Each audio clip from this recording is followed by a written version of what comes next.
pass it on to your committee chair. Yes. Good evening, Mayor, Mayor Pro Tem, City Council members, and City Manager Tungate. I'm excited to be here tonight alongside Andrew Sissel, who is our Dog Park Committee Chair, to share some updates with you and details on our new dog park. So tonight we will give you a quick background on why the city decided to build a dog park, what the process and milestones were in getting to this point, and of course, what's next. Andrew? Yeah, good evening, council members, mayor, and city manager Tungate. It's good to see everyone on this evening. We've been working tirelessly for some years now. I couldn't believe, it's been 3 years. So it's been a process, and we're very happy that we're almost across the finish line. So it's exciting. Throughout the journey, there's a lot of different things that we had to go about to make sure everything was in order, to get this dog park to be able to open. Just a couple things to highlight Most here. of us can't see that, so we don't mind if you read a little bit of it. Yeah, Summarize, absolutely. So, 61% of 2018, 22 parks and recreation master plan. The plan surveyed respondents said that they wanted a dog park and that it was a priority. So, quite a bit of the city, was very eager to see this happen for us. So we do have a lot of people that are looking forward to this. 30% of the city's 2020 master plan survey respondents wanted a dog park. So you could see that there is a need, and it seems like the need was growing a little bit. So the City of Oak Park, they added this to the capital improvement project list in 2019, and that was to be completed right around this time period, 2023 to 24. In 2021, the project was reprioritized to be completed in 21-22. We were on the fast track, but unfortunately there was a little bit of a bottleneck with one of our suppliers for the key fob system. It kind of slowed things down. So we were rocking and rolling, and we were hoping to be open a little bit earlier than this. But as we all know here, bureaucracy tends to move a lot slower than we all like, and there was a little bit of a slowdown. The dog park subcommittee was formed in December of 2020. Like I said, we've been working here for about 3 years now. As a result of the discussions in the Parks and Rec Commission, which I am a part of. And so this is a subcommittee of that commission. And, so we've been working in the Parks and Rec, and then it got passed down to the subcommittee. And the subcommittee did start to meet in January of 21. So just like to kind of cover some of the members that were working on this. Like I said, obviously you've seen me here a couple times to present. I am the chair. That's why I present. But that doesn't mean that there wasn't a large, a handful of people that were working on this. And when I say tirelessly, these people, they show up to every meeting, every month, and they've been very, very dedicated, and they absolutely deserve some appreciation. So obviously you have myself as the chairperson. We also have 2 vice chairs. Both of them are here actually in attendance. I don't know if you want to wave or stand up, but we have Mark Phillips and Leslie Ritchie, and Leslie Harrelick Ritchie, I should say. And they've been my co-chairs, and they've been helping out every step of the way, very, very dedicated. So they definitely deserve some appreciation. We also have a couple other members that have been working. Our secretary is Sarah Allen, Teresa Lorick Henderson, Dana Jaffe, Councilwoman Edgar. We have Tony Christophel, who's the animal control officer. She's been a huge part of this as well. Dave DeCoster, who's right behind me, Public Works. How's it going, Dave? He's been working really hard as far as the ins and the outs behind the scenes, talking to a lot of these suppliers, the fence people, DTE.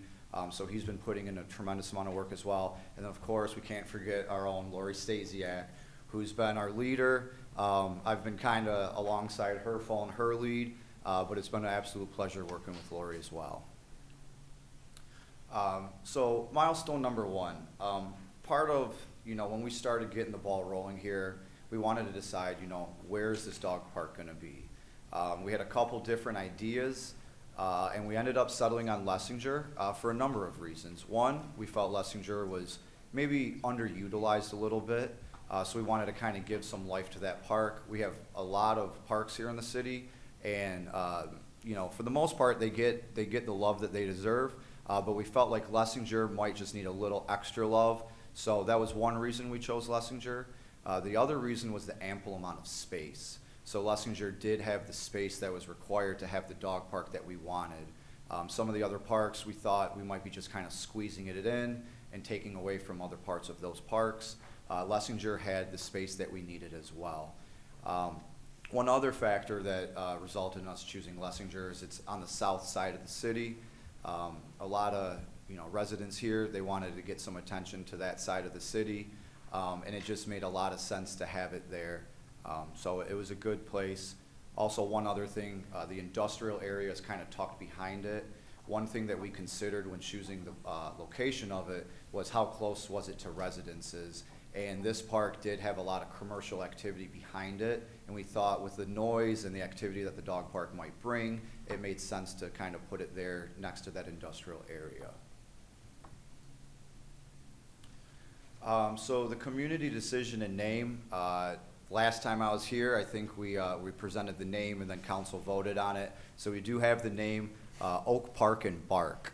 So it kind of has a nice little jingle to it, a little creativity. And the reason we chose that is because at our meetings, we all issued maybe 3 to 5 different ideas, and then we submitted it to the city as a survey to see what the citizens wanted it to be. So it was kind of a little bit of effort from the committee, but the final say really came down to the citizens of Oak Park, which is the way that we all thought was appropriate, and that was what got the highest number of votes. So it was very much a community effort when it came to the name. So the development strategy, again, there's a couple bullet points here, and for folks at home, I'll just kind of touch on some of those points.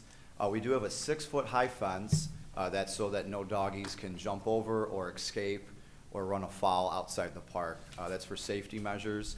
It's double gated entry transition area. So there are 3 areas to this dog park. There's the large breed or large dog size area. There's a small dog area.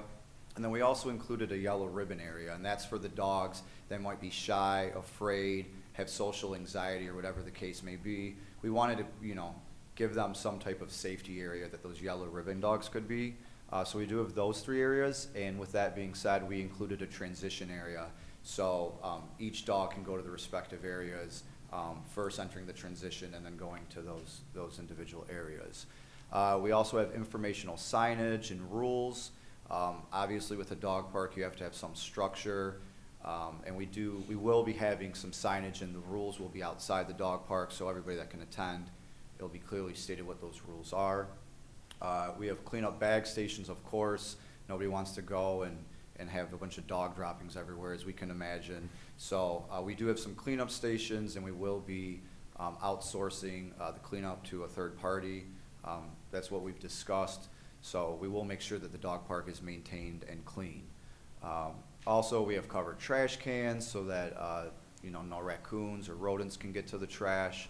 We have water sources for the dogs and humans alike. Obviously, that way we can stay hydrated outside. And one for the people.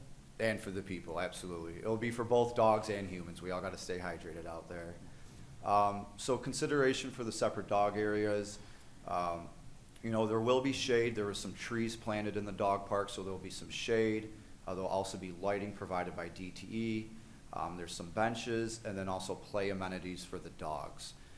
So we will have, sitting areas for people to rest, and stuff like that, and plenty of activities for the dogs to partake in. All dog owners shall follow the ordinances and rules, maintaining current dog license, vaccinations, and adhere to the park hours of operations.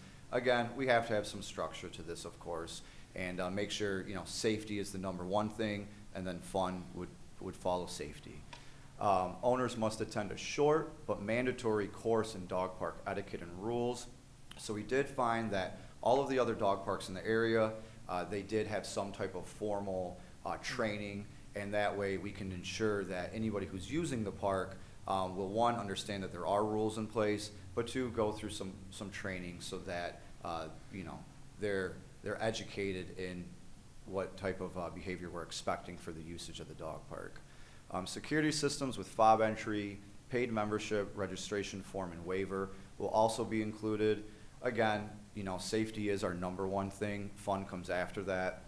We do need to have some order there, and so there will be a registration and a waiver and the such. We also will require the citizens to pay for it.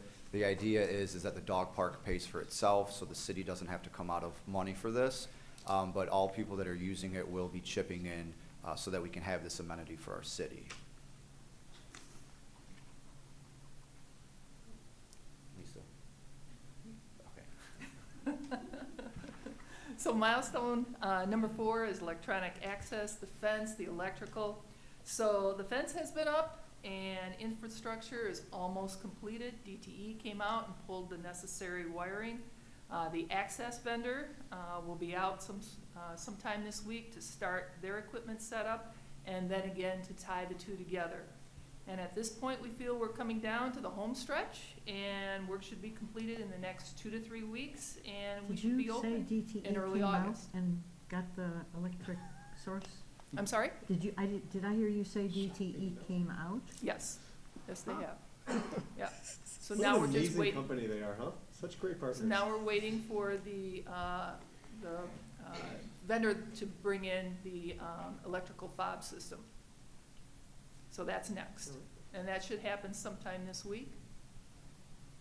And then I should also mention, we have a beautiful mural that's on the south side of the park, of the large dog park area. And that's thanks to the generosity of Mark Phillips and his family. So thank you very much. It's beautiful out there, so if you haven't seen it, go out and take a look. What's next? So our early application process has launched this afternoon, and it's making it easy and accessible for residents to register, pre-register. So this will help us to know what the interest is, and for our residents to know what is needed to become a member. So our owners can register up to 3 dogs through an online application process. We will have paper copies available at the recreation office and also at other city offices. And once completed, it will automatically go to a dedicated email, and they will receive an immediate response back, stating that their application is under review and someone will reach out for the next steps. Part of the process does require, as Andrew said, proof of vaccination, so updated rabies, distemper, and bordetella shots, along with their dog license, and the viewing of a short dog park video and completion of a quiz. So we're looking forward to the dog park opening in a short time.